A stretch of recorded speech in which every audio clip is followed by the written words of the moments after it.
मेरे 9वीं कक्षा के प्रिय छात्र छात्रा, पिछले पीरियड में बेटा हम इस पाठ का कुछ अंश पढ़ा चुके हैं। कौन सा पाठ है ये? 5.1 ग्राम्य जीवन। ठीक है, देखो अपनी पुस्तक के पृष्ठ क्रमांक निकाल लो 104। इसकी कुछ कड़ियाँ तो हो चुकी है बेटा, आगे अंतिम कड़ी पर चलते हैं। ये अंतिम कड़ी से बची है। गोधन चरते कैसे सुंदर, गलघंटी बजती सुखमोन, चरवाहे फिरते हैं सुख से, देखो ये तटनी के कुन। ग्राम्य जनों को लभ्य सदा सब प्रकार सुख शांति अपार, झंझटहीन बिताते जीवन, करते दान धर्म सुख सार। सुन रहे ना बेटा? देखो तो अभी तक के हमने व्याख्या तुमको बताते आया है और इसके संदर्भ और तुम्हारे प्रसंग पूर्ववत है। आ जाते हैं व्याख्या पर।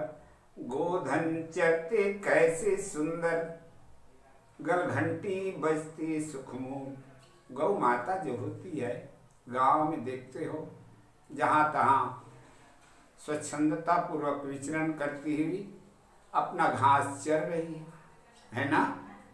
और उसके गले में जो घंटी बांध देते हैं, कौन?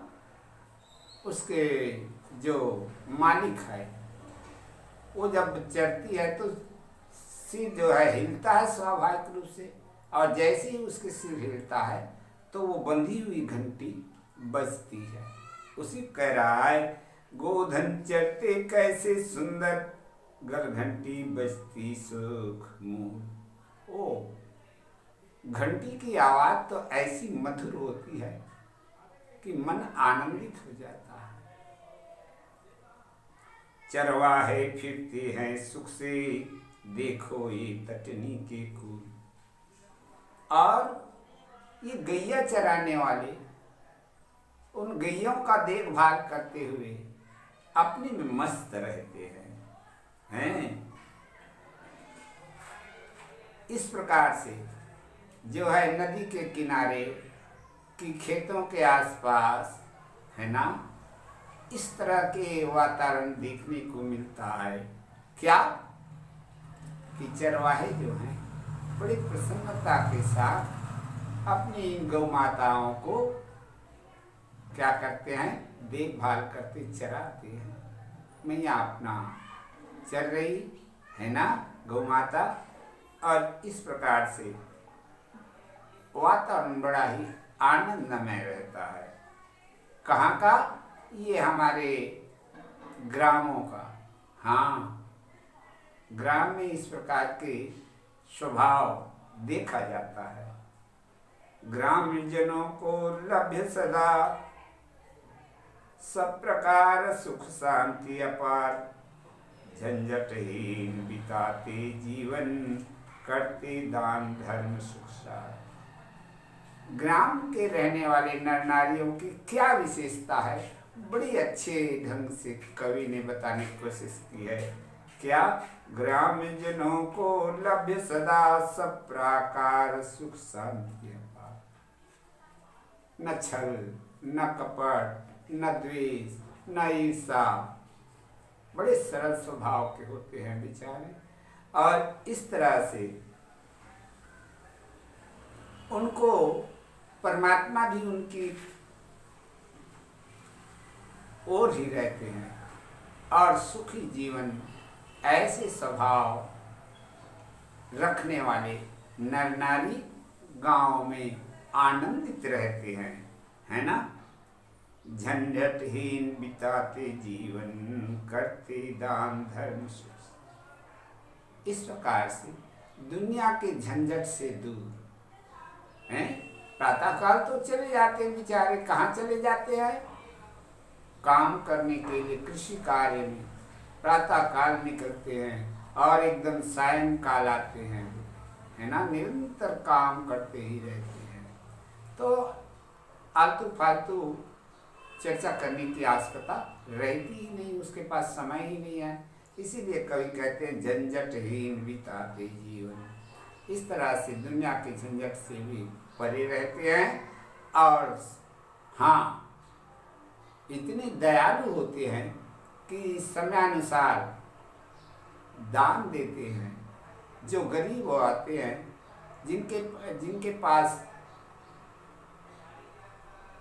अभाव होता है, उनको संतुष्ट करने के लिए कुछ अपने हस्ती के अनुसार दान धर्म करते हैं। ये ग्रामीण जीवन का स्वभाव होता है। बहुत अच्छा सा पाठ है ये। कविवर क्या डॉक्टर मुकुंदर पांडे इस पाठ को बड़े अच्छी ढंग से प्रस्तुत किया है। आ जाइएगा अब इसके अभ्यास के प्रश्नों को देखते हैं बेटा। कवि ने किसानों की छल कपट को छोड़ छल कपट और द्वेषहीन के साथ चतुर भी क्यों कहा है, स्पष्ट कीजिए। समझ में आया ना। द्वितीय, गांव के लोग किस प्रकार के झंझटहीन जीवन बिताते हैं।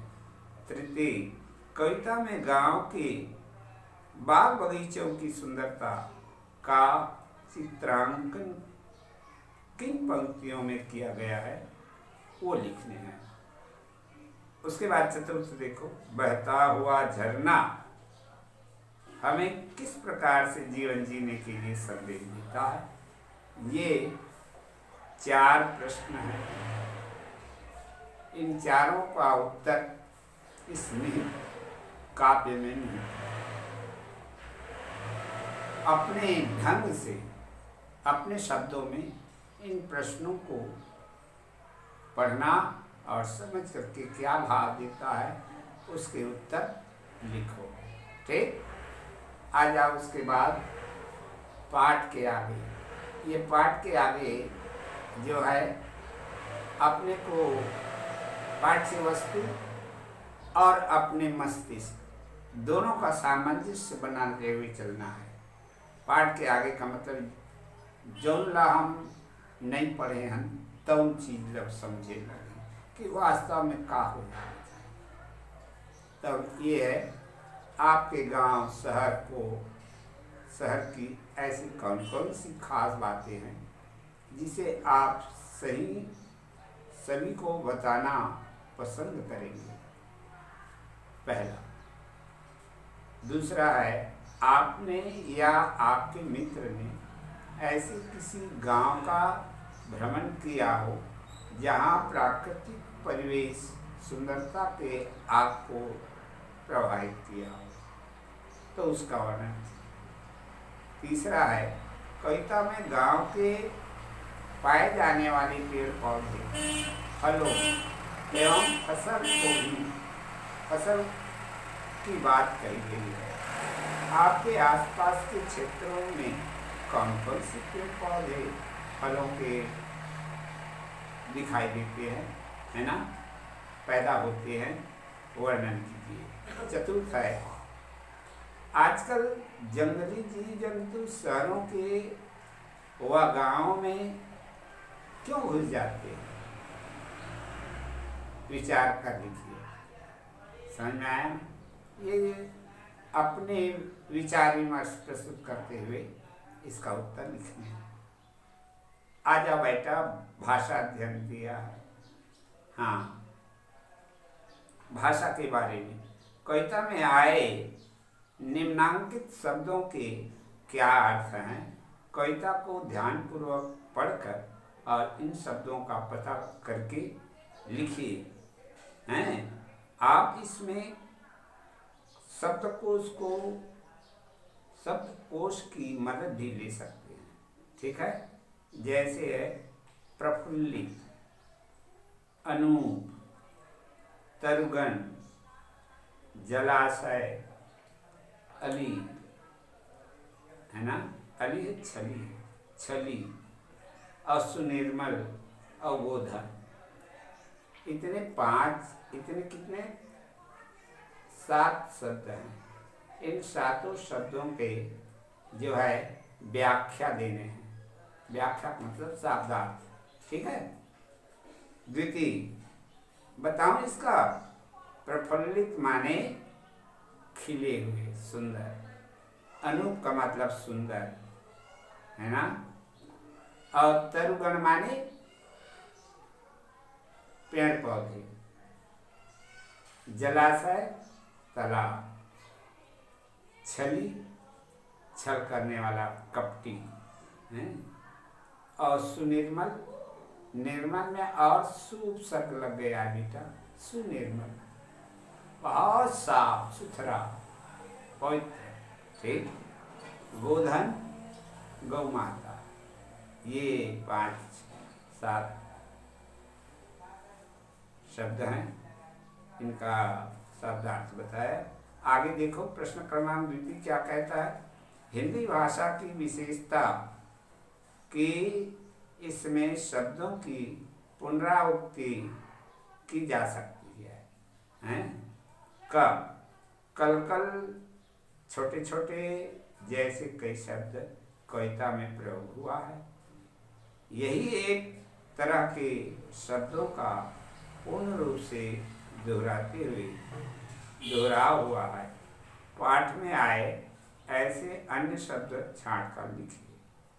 और कौन कौन से शब्द बार बार इसमें दोहराए गए, जैसे अभी ये कल छोटे छोटे है ना, तो वैसे लिखना है। पाठ को देख लीजिए और लिखिएगा।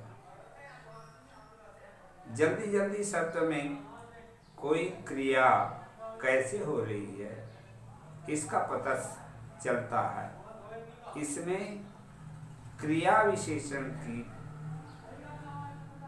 पुनरुक्ति हुई है। जल्दी जल्दी ये तुम लोगों को मैंने पढ़ाया है बेटा। शब्द भेद, संज्ञा, सर्वनाम, विशेषण, क्रिया, क्रिया विशेषण, समुच्चय बोधक अव्यय, विस्मयादि बोधक अव्यय और संबंध सूचक अव्यय। ये 8 शब्द भेद में ये देता है कि क्रिया विशेषण की पुनरावृत्ति हुई है। क्रिया विशेषण काला किसे जानता हो? क्रिया विशेषण क्रिया की विशेषता बताने वाले शब्दों को क्रिया विशेषण कहते हैं। ये सीधा सीधा ऊपर परिभाषा है या पहचान है ना। तो कह रहा है कि इसका पता चलता है इनमें क्रिया विशेषण की पुनरावृत्ति हुई है। ठीक है, हैं? तो शब्दों को देख करके उसमें कौन सी क्रिया पैदा हो रही है इसको समझते हैं। अब देखो अंतिम, काला काला शब्द में काले रंग की और अधिकता का आभास होता है। यहाँ विशेषण शब्द की पुनरावृत्ति हुई है। काला काला ये विशेषण है और जल्दी जल्दी हम कहते हैं क्रिया विशेषण। विशेषण और क्रिया विशेषण में का अंतर है जानता? विशेषण हाँ संज्ञा या सर्वनाम की विशेषता बताते हैं, ओकरे नाम विशेषण है। परंतु क्रिया विशेषण संज्ञा सर्वनाम की विशेषता नहीं बताते। वो तो संज्ञा क्रिया विशेषण है हमेशा क्रिया की विशेषता बता ही, और या नहीं तो कोई विशेषण की विशेषता बता ही, और या नहीं तो कोई अन्य क्रिया विशेषण की विशेषता बताए। ये गुण है क्रिया विशेषण। तो समझ में इसना तो ये कह रहे हैं कि इस प्रकार से विशेषण शब्द की पुनरावृत्ति हुई है। उपर्युक्त उदाहरण के आधार पर दी गई तालिका में से ऐसे ही अन्य शब्दों का सोच करके लिखित तालिका में उदाहरण दिया गया है। ये देख, घर घर ये संज्ञा है और जल्दी जल्दी यह विशेषण है और काला काला ये है विशेषण। तब ऐसने पाठ में आए छाट के लिखना, ठीक है। आगे देखो, ये योग्यता विस्तार को भी बना लेना बेटा। अभ्यास के सभी प्रश्न को ध्यान से पढ़ना और बनाना, क्योंकि ये अभ्यास हमको पुष्ट करता है। समझ में आया ना? हम जो कुछ भी पढ़ते हैं उसमें मजबूती लाता है। हमारा ध्यान जो है इसमें केंद्रित होता है और ज्ञानार्जन होता है। इसलिए अभ्यास को बहुत जरूरी है। ठीक, आ जाओ अगली पीरियड में हम 5.2 मेघालय का एक गांव है माइलिनोम ये नामक पाठ का पर चर्चा करेंगे। ठीक।